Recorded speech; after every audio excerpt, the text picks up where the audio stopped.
Die coronavirus. Dit is die jaar 2020, maar hierdie jaar laat my sommer sug. Ek moet die hele tyd my handjies was, en dit voel sommer vir my na 'n las. Daar het 'n virus gekom wat my siek kan maak, as ek per ongeluk aan my gesiggie raak. Die president het gesê ek moet by die huis bly, en ek moet 'n masker dra as ek ergens heen ry. Ek mag ook nie met my maatjies speel, of selfs my speelgoed met hulle deel. Ons moet ver van mekaar af bly, anders kan ons dalk die virus kry.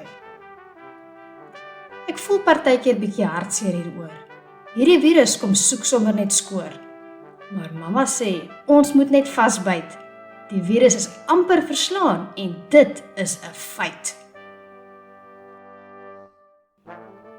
Een van die dae is alles weer reg. Dan vergeet ons sommer gou van die sleg. En hierdie is eintlik 'n lekker jaar, want ek kan baie meer by die huisspel jaar.